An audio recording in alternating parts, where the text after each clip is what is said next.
Alors donc, si je suis là ce soir, c'est pour vous emmener en voyage. Je vais vous emmener loin, dans un pays très très loin d'ici. Un pays où il y a du sable partout à perte de vue. Un pays où il fait chaud, où le soleil brille. Mais je ne vous emmène pas seulement loin dans l'espace, je vous emmène aussi loin dans le temps. Je vous emmène dans un temps où il n'y avait pas encore de route, il n'y avait que des chemins de terre, des chemins de sable. Je vous emmène dans un temps où il n'y avait pas encore de transport, on ne se déplaçait pas en voiture, on ne se déplaçait pas en moto, en camion, on se déplaçait des fois à dos d'âne ou à dos de bête, mais le plus souvent on se déplaçait à pied. Et c'est un homme qui est en train de se déplacer à pied que je voudrais qu'on s'intéresse maintenant. Cet homme, il est en train d'arriver sur ce chemin de terre, il marche et il a l'air vieux, il a les traits tellement tirés, tellement fatigué, il a l'air vieux alors qu'il est tout jeune encore. Il a ses vêtements tout déchirés, ses chaussures ne ressemblent même plus à des chaussures, il a les cheveux en bataille, ça fait des lustres qu'il n'a pas pu les laver. Et il a l'air soucieux, et il marmonne dans sa barbe, et on n'entend pas bien ce qu'il dit, il est encore trop loin pour qu'on puisse entendre ce qu'il dit. Alors en attendant qu'il s'approche, nous on va continuer sur ce chemin, et on va avancer loin, loin là-bas, de l'autre côté. Et de l'autre côté là-bas, à un endroit du chemin, il y a une pierre, une grosse pierre. Et sur cette pierre est assis un homme. Celui-là, il est plus vieux que le premier. Il a une barbe bien fournie, il a les cheveux gris et blancs, il a des beaux habits. Mais si on regarde bien, lui aussi, il a l'air soucieux. Et on verrait presque une larme poindre au coin de son œil. Cet homme-là, c'est un riche propriétaire. Il a des terres, des champs. Il a une grande ferme et une grande maison. Et il emploie plein de monde pour venir travailler dans sa ferme et dans ses champs. Et il a 2 fils. Le plus grand de ses fils, il travaille avec lui tous les jours au champ. Et le plus jeune, il y a quelque temps, il est allé le voir et il lui a dit « Papa, je veux partir. Donne-moi ma part de mon héritage et je m'en vais. » Alors comme ce père aime son enfant, il lui a donné sa part d'héritage. Son fils a tout pris. Il a tout vendu en quelques jours et avec l'argent qu'il a eu, il est parti loin, loin là-bas vers les villes, loin dans un autre pays. Son père, depuis, il l'attend. Il ne sait pas quand il reviendra. Il ne sait même pas si il reviendra. Mais chaque jour, sans perdre espoir, il est là sur sa pierre et il attend son fils.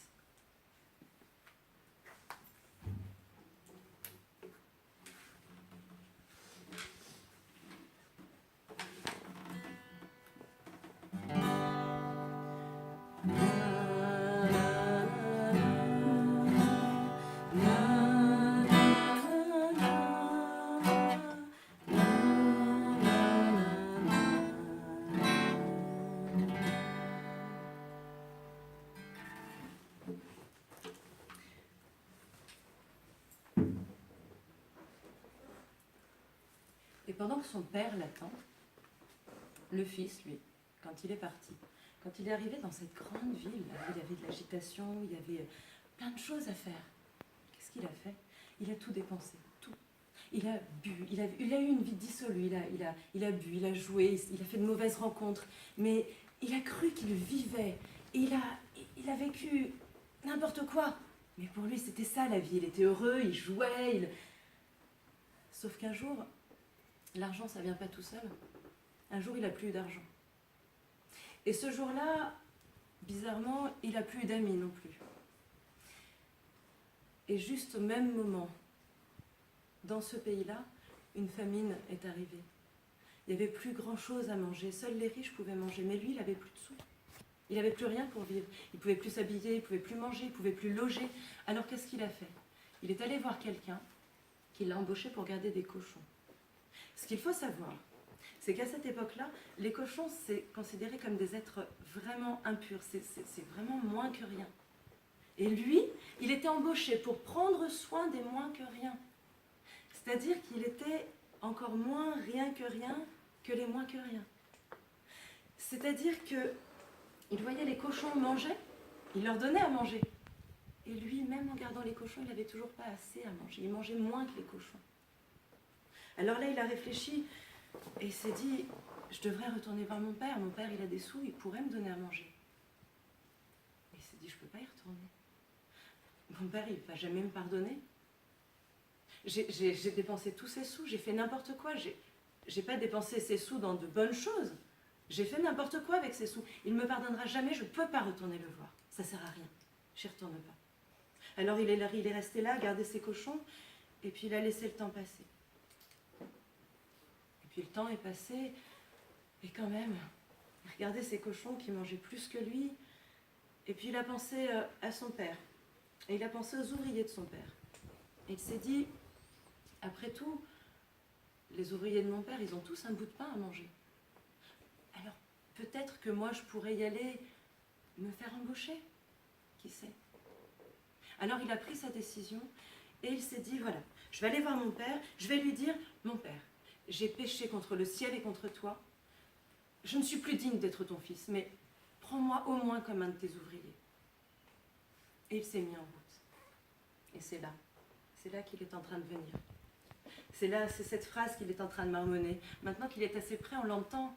Il répète cette phrase qu'il va dire à son père. Père, j'ai péché contre le ciel et contre toi, je ne suis plus digne d'être appelé ton fils, mais accepte-moi comme un de tes ouvriers. Et il se répète ça en boucle. Et son père qui est assis là, comme tous les jours, il est là sur sa pierre et il regarde au loin et il voit un point là-bas au loin à l'horizon. Et ce point devient silhouette. Alors, il a le cœur qui bat, il espère. Il a tellement espéré souvent en voyant une silhouette s'approcher. Il se disait, c'est peut-être mon fils. Et puis à chaque fois, c'était pas son fils et il était obligé de laisser passer des étrangers. Alors, il espère une fois de plus. Il n'ose pas trop espérer, mais quand même, il regarde et la silhouette s'approche. Il reconnaît son fils. C'est bien lui, c'est son fils. Alors ce père qui est là, qui l'attend depuis si longtemps, il saute de joie, son cœur est en fête. Il appelle ces gens, les gens de sa maison, il leur dit, mais allez préparer un festin, mon fils est revenu, allez tuer le veau qu'on a engraissé, préparez-lui un festin. Et pendant ce temps, son fils, il approche, il n'a rien vu de la joie de son père. Lui, tout ce qu'il voit, c'est « je suis plus digne d'être appelé son fils, ça ne sert à rien, il ne va jamais me pardonner ». Et il est là, et il se répète sa phrase, et d'un seul coup, il est nagne avec son père. Et il lui dit ce qu'il a préparé. « Père, je ne suis plus digne d'être appelé ton fils, prends-moi au moins comme un de tes ouvriers. » Et son père, vous croyez qu'il lui dit « oui, d'accord, je vais t'embaucher comme ouvrier ?»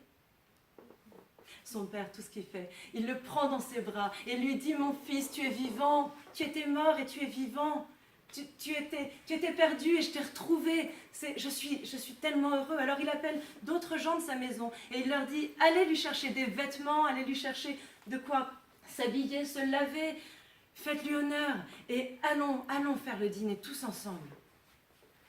Alors le dîner a commencé, et puis c'est à ce moment-là qu'est arrivé le grand frère. Vous vous souvenez, il avait 2 fils, cet homme-là. Et le grand frère, il est arrivé, il était fatigué, il avait passé sa journée au champ, et puis vraiment il se sent poisseux, il a juste envie de rentrer et se reposer.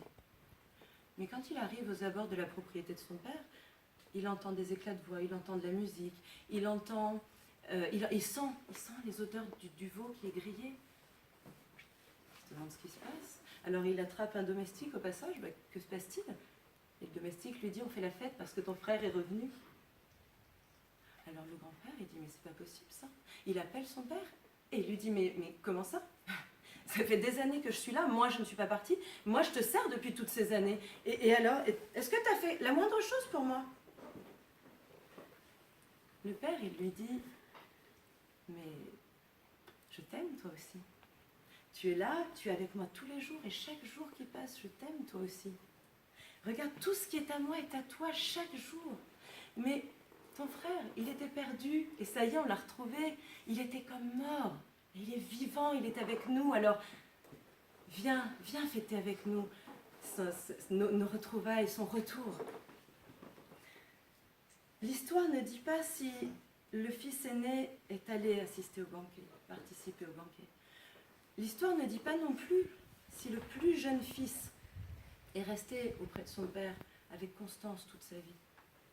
Ce que l'histoire nous dit en revanche, c'est l'amour infini d'un Père pour chacun de ses enfants. Et Dieu, il est comme ce Père pour nous. Dieu, il nous aime d'un amour infini, quoi qu'on fasse. Et si jamais on se détourne de lui, Dieu, il est là. Lui, il nous aime. Lui, il nous attend. Il est comme ce Père qui attend son Fils. Il nous attend et il n'a qu'une envie, c'est qu'on revienne. Il est prêt à nous pardonner. Quoi qu'on fasse, il nous aime toujours d'un amour infini. Et à chaque fois qu'un de ses enfants revient vers lui, son cœur est en fête.